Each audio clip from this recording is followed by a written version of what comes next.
Welcome to yet another series of our Piloto Doer stories. My name is Sophia Stolberg. I'm co-founder and CEO of Piloto 151.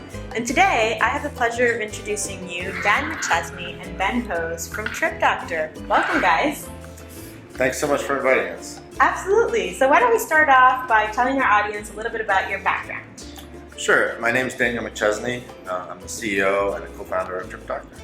And my background, I'm originally a physician, trained in internal medicine, but I've been working on the business side of healthcare for the last 15 years or so. Okay. That includes founding 3 startups, healthcare startups. Most recently, one out in California that I exited at the end of 2016. Great, congrats. That's actually where I met Ben, who was the first employee at that company. So we've been working together for over 7 years now and developed a good working relationship.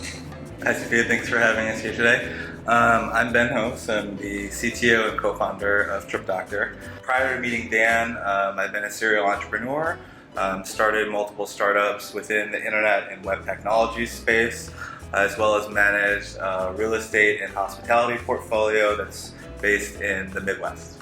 Awesome. Sounds like you guys have it really together. So tell us a little bit about what TripDoctor does, what's your vision, and what you seek to solve as a problem.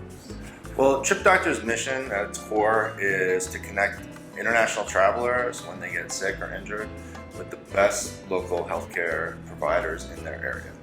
And we do that through the use of technology, which is able to ensure quality, security, transparency in the whole process. Okay.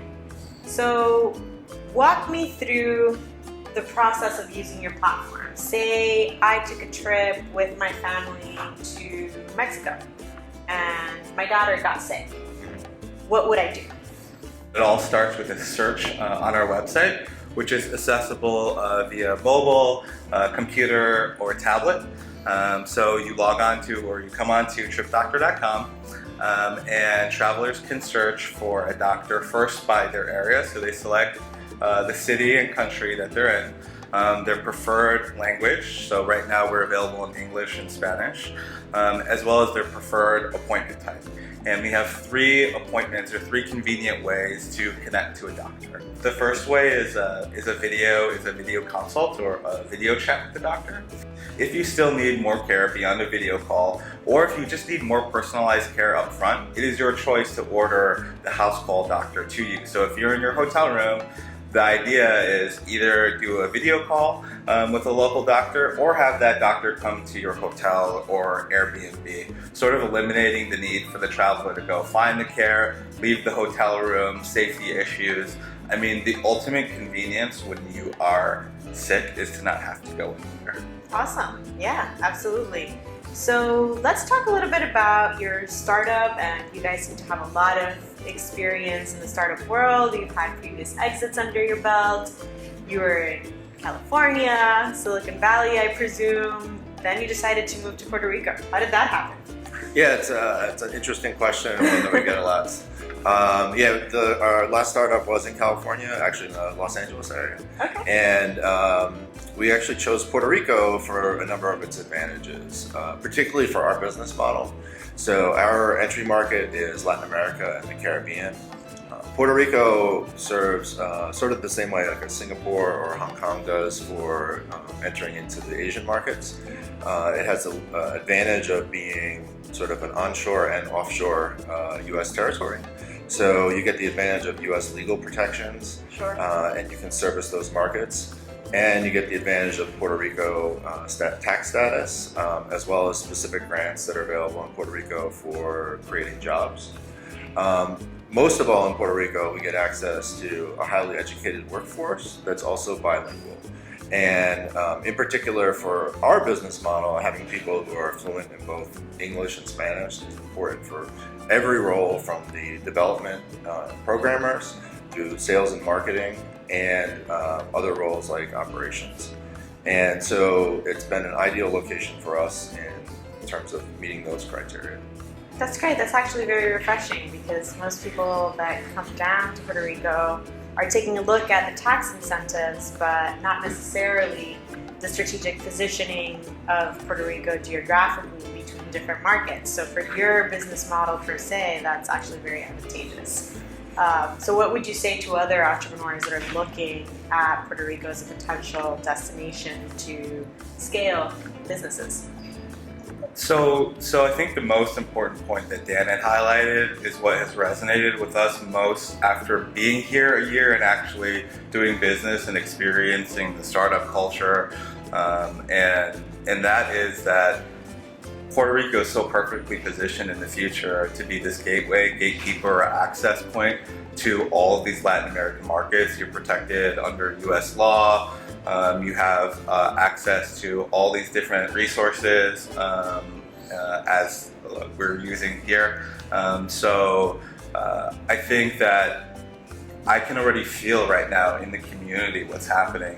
The amount of business and entrepreneurs that are coming both to San Juan and to the rest of Puerto Rico, from small to large scale. Yeah, we absolutely agree with that. The startup and tech ecosystem here on the island over the past, I'd say 6 years, has entirely transformed itself. We now have more entrepreneurs doing more exciting things than ever before. It's the best time to scale a company from Puerto Rico. There are business accelerators, organizations that support entrepreneurs at every single stage, from micro entrepreneurship all the way to high growth. More investors are also coming down to Puerto Rico and taking notice of the startups that are attempting to scale from here. The incentives, of course, also help, so we're very excited about the times as well. We're happy to have you here. I guess I want to end asking you a little bit about the stage that you're currently in. So have you already launched? Are you about to launch? What locations can people access your support network? What's in it for the future? So we're at a stage right now, we're about to launch, and our initial launch market is into Mexico, and from there to expand to Northern Latin America and the Caribbean. Over 50% of U.S. outbound travel is to that region, basically Peru and above. And so it's also a region where there's a significantly higher risk of illness. So travelers, just by the nature of leaving their house, according to the data from the CDC, have about a 10 times increased risk of getting sick and about a 3 times increase of getting injured. And when you go to a developing country, those can even be higher, as high as 50%. And the reason is that you're surrounded by a bunch of people who are all traveling from different parts of the world, carrying all kinds of different viruses and bacteria with them. You are eating foods that might not have been prepared correctly, and you can catch diseases that way. And a lot of people, when they travel, they partake in activities that they've never done before, or are not athletically suited at home to do, but they think it's okay when they're traveling, and they end up getting injured in some way. And so when that happens, very often you're in need of medical care, but because you have no idea how to access it, it ends up being a problem. And so what we have identified is that those markets in Latin America and Caribbean are kind of ideal for us for those reasons. And we plan to launch in Mexico in July, and then you leverage the kind of fixed infrastructure that we're building here, particularly people who are bilingual in English and Spanish, across Latin America and the Caribbean. And about 95% of travel in that region is to countries where the primary language is either English or Spanish. So having that core group here in Puerto Rico is great for servicing those markets. Well, you just heard from Dan and from Ben from TripDoctor, and stay tuned for their launch in the next weeks, right? Yep. And we're excited to see what the future holds for you guys.